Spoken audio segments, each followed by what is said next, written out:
I'm going to read chapter 12, in which Phileas Fogg and his companions adventure across the Indian forest and what ancient. Before reading chapter 12, I'll talk about chapter 11. Mr. Phileas Fogg and Patois talked left Bombay to Calcutta, getting on the train, and Mr. Fogg met Sir Francis, and then they talked. But when the train arrived in Colby, then the railroad stopped, and so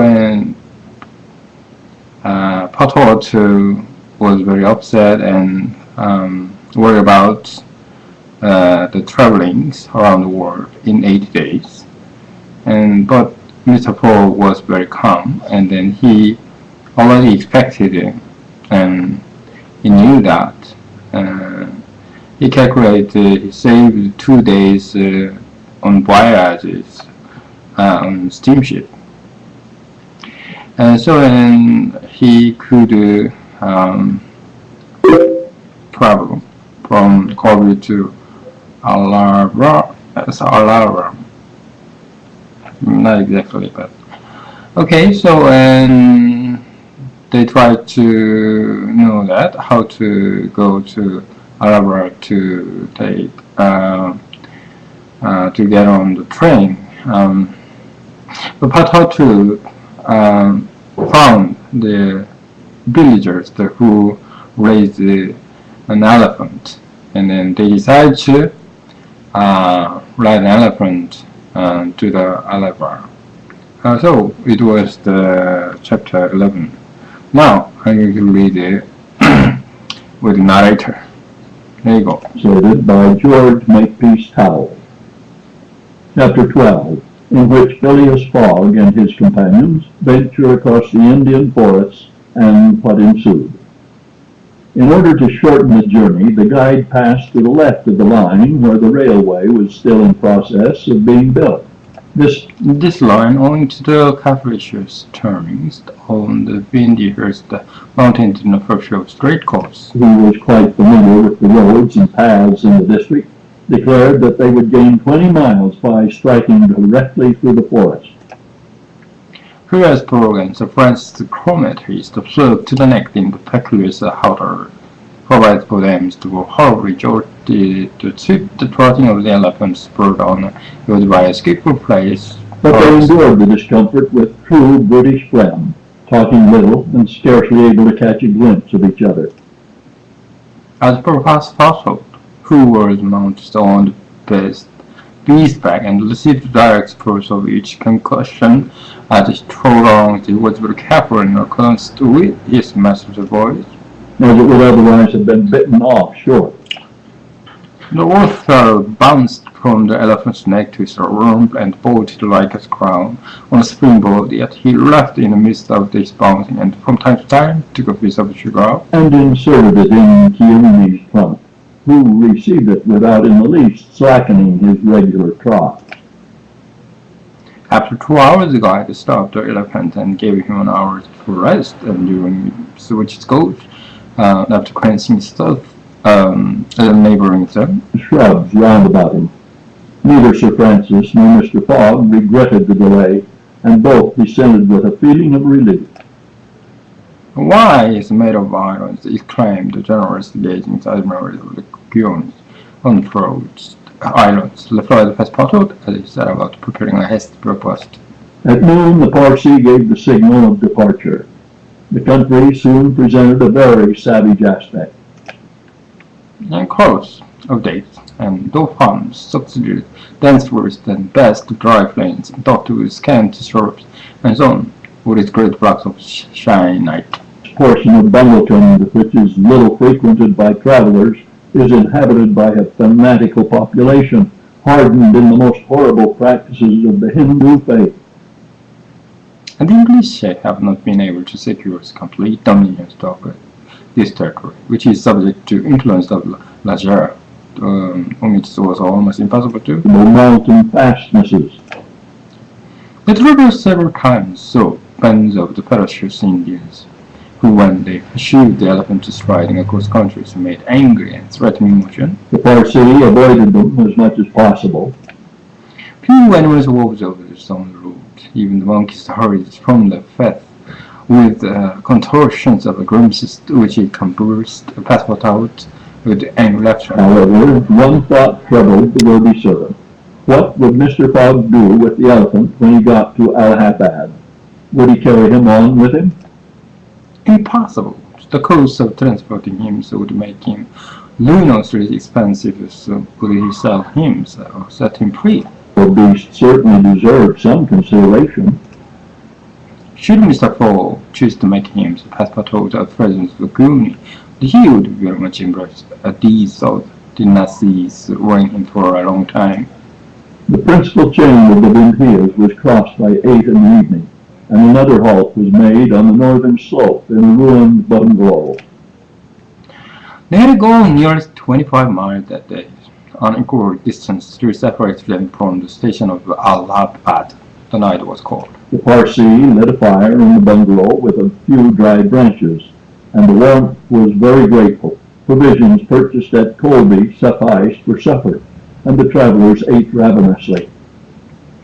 The conversation, beginning with a few disconnected phrases, soon gave place to loud, instead snores. Watched Kirumi, who slept standing, bolstering himself against the trunk of a large tree. Nothing occurred during the night to disturb the slumberers, that although occasional scores, point panthers and chattering of monkeys broke the silence. The most formidable beast made no cries or hostile. Against the occupants of the bungalow. Sir Francis slept heavily, like an honest soldier overcome with fatigue. Passepartout, who was wrapped in unleashed dreams on the bouncing of the day before, at Mr. Fogg, he slumbered as peacefully as if and had been in serene imagining. And at 6 in the morning, the guide hoped to reach Allahabad by evening. In that case, Mr. Fogg would only lose a spot of 48 hours saved since the beginning of the tour. He, resuming his rapid gait, soon descended the lower spurs of the Vintias, and towards noon they passed by the village of Callinger, on the Kenai, one of the branches of the Ganges. The guide was in heavy praise, thinking it safest to keep open countries to which lies along the poor depressions of the basin of the Great River. Now only 12 miles to the northeast. They stopped under a clump of the bananas, the fruit of which was healthy and red, as a succulent, as clean and as spark and oil. It entered a thick forest which extended several miles. He preferred to travel under cover of the woods. They had not as yet had any unpleasant encounters. Their journey seemed on the point of being successfully accomplished when the elephant became less sudden soft. What's the matter? Asked Sir Francis, putting out his head. I don't know, officer, replied the Patrick, listening attentively to a confused murmur which came through the thick branches. Came more distinct. It now seemed like a distant concert of human voices accompanied by brass instruments. Passepartout was all eyes and ears. Mr. Fogg patiently waited without a word. Then Parsley jumped to the ground to fasten the elephant to a tree and plunged into the thicket. He soon returned, saying, "The Brahmins is coming this way. We must prevent their seeing us, if possible." The guide unloosed the elephant and led him into the thicket, at the same time asking the travelers not there, He sir. could bestride the animal at a moment's notice, should flight become necessary. But he evidently thought that the procession of the faithful would pass without perceiving them amid the thick Foliage, in which they were wholly concealed. The tones of the voices and instruments drew nearer, and now droning psalms mingled with the sound of the tambourines and cymbals. The head of the procession soon appears beneath the trees, 100 places away, and the strange figures who performed the religious ceremonies distinguished through the branches. With mitres on their heads, and clothed in long lace robes. And they were surrounded by men, women, and children to sing a account of the luxurious sound interrupted at legal interpreted by the tambourines and cymbals, all behind serpents entwined with each other. upon the course, which was joined by four richest comparison drivers, super highly statued forearms, the boy. The color of the latter stood haggard eyes beheaded, Shooting tongue and lips tinted with betel. It stood upright upon the figure of a prostrate and headless giant. Sir Francis recognizing the statue, whispered against Kali, the against of love and death. Perhaps, muttered back Passepartout, but of love, that I'd be old hag, never.